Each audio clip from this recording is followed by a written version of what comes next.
and she managed to chase me down the street at night with a broken knee. 4 months ago, I discovered that my landlord is a scammer and the agency is a scammer as well. Story time, how I moved out of a toxic house. So about 5 months ago, I moved to a whole other country and I was on a very tight spot that I wanted to find any place to stay. So I went to this housing agency. The agency was telling me every single time when I was at my country to pay up front so people won't take the house. And that was the first red flag. So when I came to the city, I met with the lady that works there and I asked her to show me the house. She ignored me and she doesn't speak in English, so I could speak her language, but she was using translation as a form of communication. I was like, show me the house. I want to see the house. I'm not paying you if you're not showing me the house, obviously. She was showing me pictures, which I've seen on the app already. She was like, the house is just over there. And the house was really over there. And if I've seen the house ahead, I would have never moved to that house because the people that lived in there, they were literally people from hell. So uncivilized, so insane, very weird, and that's for a whole nother video. So I told her that I can only pay you in cash because I just arrived, so I don't even have a bank account. That's the best thing that I've ever done, because if I paid her using my bank account, I would have got scammed in an insane way. The contract says that I should only pay 1 month deposit and the same amount for the agency. So I did what I did, and I've realized that she was trying to take a second month from me, thinking that I don't even know how to count. So I stopped her and I was like, hey, no, it says 1 month for you, 1 month for the landlord, and that's it. And so she was like, oh yeah, sorry, I made a mistake. I don't know who makes a mistake in a huge amount of money, but I moved on from that. I told her to let me read the contract right in front of her, let me just translate stuff, and she refused. She was literally putting all the papers just like that, trying to make a mess on that table so I can't really see. I started to feel like something is sketchy. I knew something was wrong. Never sign a contract without even reading that. And she was like, let me just explain the contract to you. You don't really have to read it. I'm gonna summarize it for you. I was like, oh, okay. I thought she was being helpful, And she didn't read it. She was like, sign it, and then I'm gonna read it to you. That was the second red flag, or maybe the third, I don't even know. I agreed. Yeah, don't judge me. I agreed. I was there. I was staying at a hotel. And so if I don't sign the contract and move by tomorrow, then I'm screwed. I signed the contract. Didn't give me the contract, only after a week. So I moved to the house on October the 1st. That's when things went crazy, because the first impression that I've seen is that these people are dirty. The house was dirty. It was just my first red flag ever on that house. And when I tell you that by the first month, I even started to consider to find another house other than that place.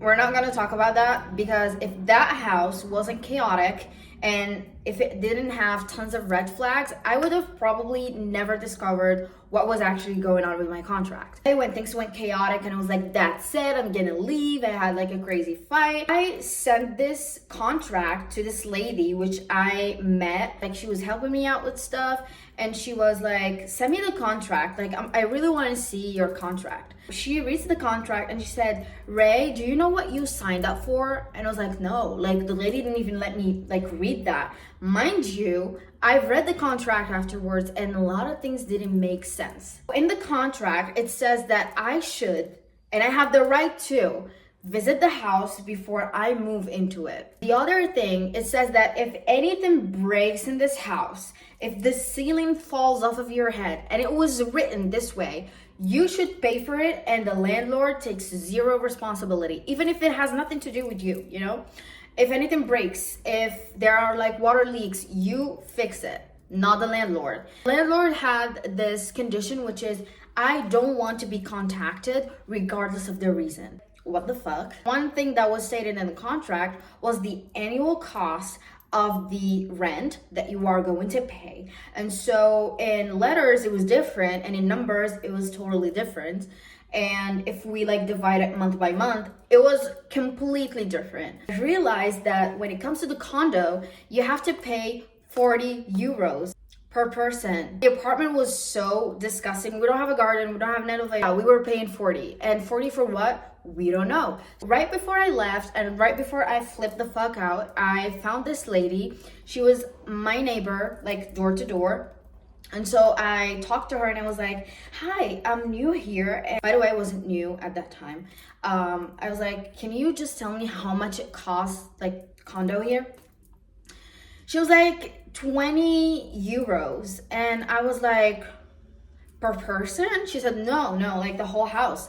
So technically, I've been paying 40 each freaking month, and we were not even paying it to like an agency or I don't know, an official, I don't know, place, the post office. I don't know where do we even pay those.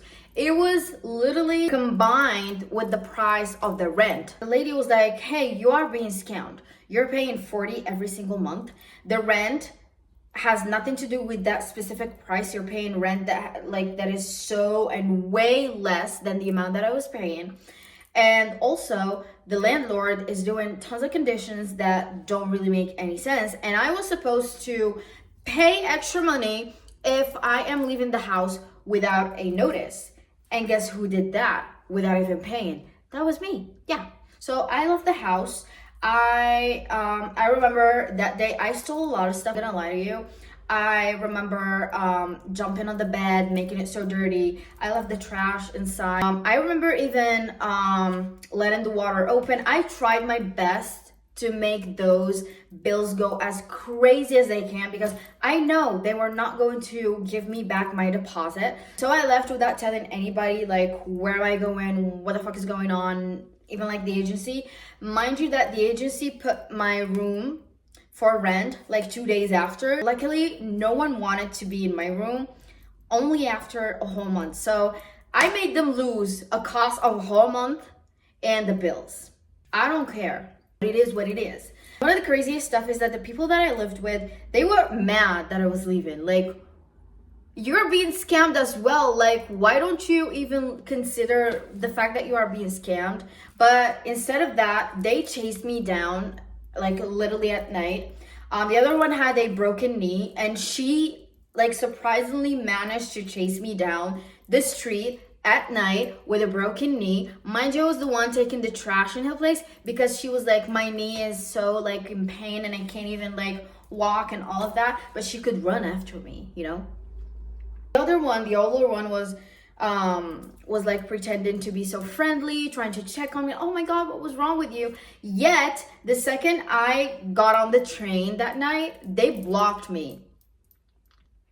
So I just want to say that I have a very beautiful new house, very clean. It's actually renovated.